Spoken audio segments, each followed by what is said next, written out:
Bali yung verse po na dun sa pinagay ni Pastora Nela ay para po sa expansion, pero yung pong napili po dun sa ay yung Deuteronomy 28:1.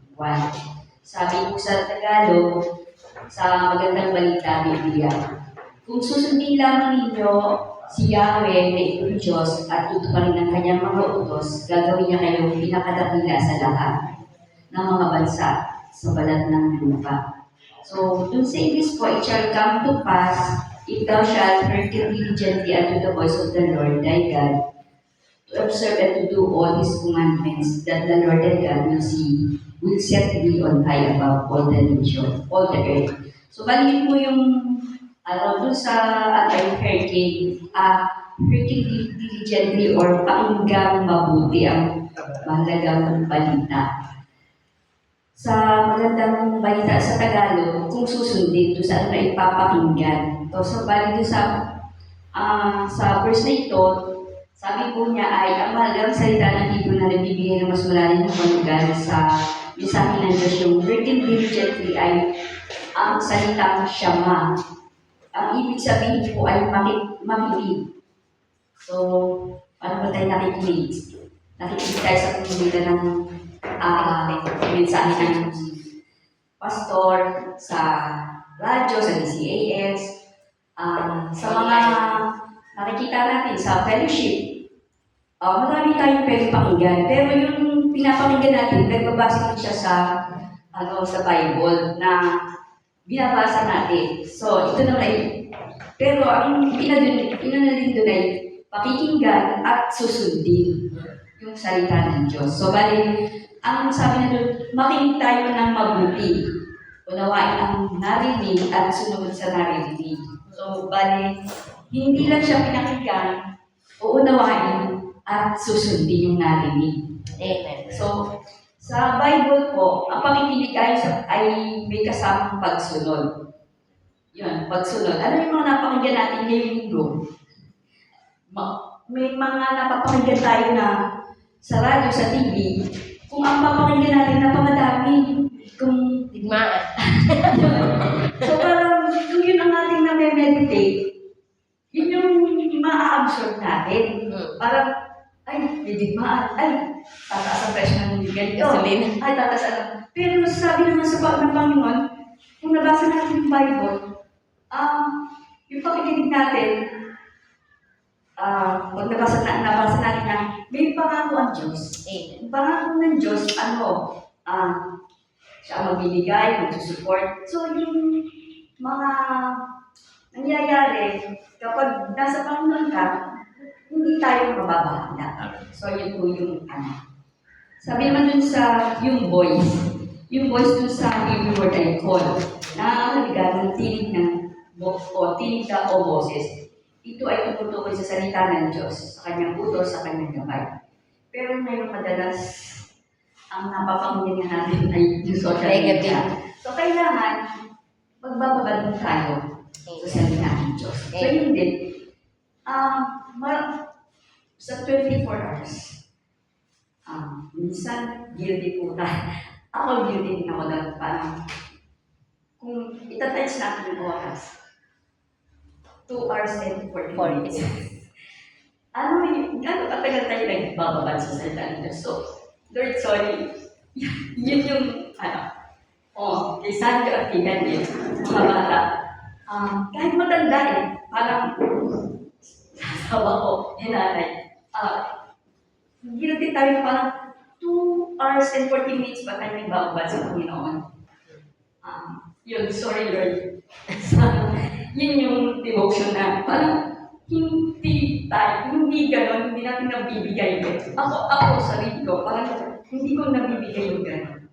And bilang pagsunod, kailangan natin sundin na kahit 2.4 hours, magsimula naman tayo sa 10 minutes, 20 minutes, hanggang ma-reach natin. So, bali, yun yung application.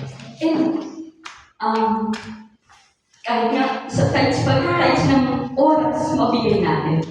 Yun yung yun yung parang mensahe. Balik na naman sa sorry Yan, natin tayo natin sa mga ng Biblia, pananalangin at gabay ng Espiritu Santo. So, balik, Holy Spirit nangungusap sa bawat isa sa atin kung paano lang tayo makikinig, kung paano lang natin susundin ang word. So, balik yung may observe naman din, yun din yung ikatlo, ang salitang siyamar na hanggang bantayan, ingatan at seryosohin. So, babantayan natin ang ating mga pinakikinggan, iingatan natin ang ating paglakad sa Diyos, seryosohin. So, parang intentional.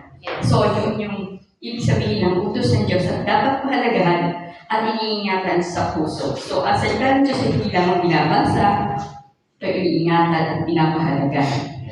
Doon sa parang, kasi doon sa diligently makinig, observe and to do all His commandments, yun do ang sabi sa Hebrew ay ang asa ay nangangahulugan o gawin o isagawa. Hindi sapat ang malala ang kaalaman na nais ng Diyos na gawin natin ang kanyang kalooban sa ating pang-araw-araw. So, yung will set thee on high. Parang sabi niya doon, ang salita na magandang itaas o parakalan o bigyan ng pabor. Yung kapag ang Diyos ang nagtaas sa tao, may pabor ang Diyos. May pagpapala at may narinig ang pag-aman. O saan ka pa? Sundin na lang natin ang Lord para meron tayong pagpapala. And Lord, yun nga, kapag ang Diyos ang nagtaas sa atin, ito'y magpapakita ang kanyang kabutihan sa ating buhay at yung ating buhay ay tinitingnan ng mga tao na hindi nakakakilala. At doon tayo, parang magiging living testimony tayo ng Diyos. So ang tutorial natin ay tuturo ng malinang prinsipyo. Makinig sa Diyos, sundin ang kanyang salita, ulit-ulit lang, maranasan ang kanyang pagpapala at pag-aman. So, at tunay na pagpapala ay nagsisimula sa ating puso hanggang sumunod sa Diyos. So, tayo ay manalangin. Manalangin na tayo sa ating sarili para ibalik natin ano ba yung ating mga bagay na hindi na ibigay sa Diyos at yung sa pagsunod natin. Lalo na yung talagang media, yun, and pag hindi na natawad. Mga 1 minute lang tapos manalangin po. Yes.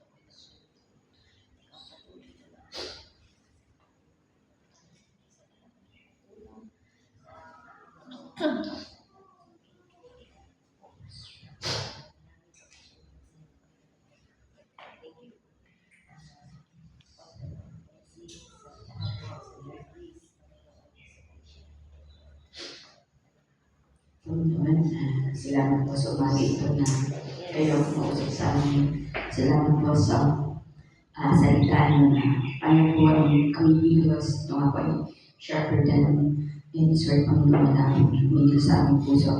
Salamat sa Holy Spirit na binibigyan niyo Panginoon. Lord, alam po namin na kung wala niyo kami sa iyo, hirap kayo makapenetrate. Kaya humingi kami ng kapatawaran at yung na ay nag-i-hinder para sa ating pagtulog sa iyo, Panginoon, sa pagpasok mo sa ating puso. Kaya isinusurrender po namin ito po yung dami na po paggamit ng oras sa maling paraan. Dalangin namin na dalhin po kami sa tukso ng media, Panginoon, na medyo nakatutulong. Sa pagbukas pa namin ng Facebook, kayo po ang aming unahin, Panginoon, na ang salita niyo ang aming pakinggan. Hindi ang mga bagay-bagay na natutulog ng pagkalayo namin. Panginoon, ang inyong Holy Spirit po sana ang buwabay sa amin, Panginoon, at mag-remind na kayo ang uunahin namin, ang salita niyo ang gagawin ang manguna sa amin, Panginoon. Lord, alam po namin na hindi na kami, pero kayong Ialok namin kayo po ang gumabay sa aming puso at isipan sa aming paglakad sa Diyos. Upang sa Panginoon, kayo po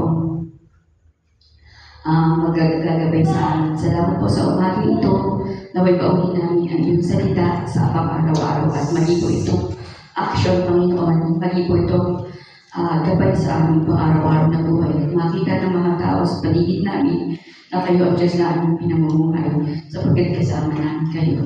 Sa tayong pangalan ng Jesus, ang aming dalangin. Amen.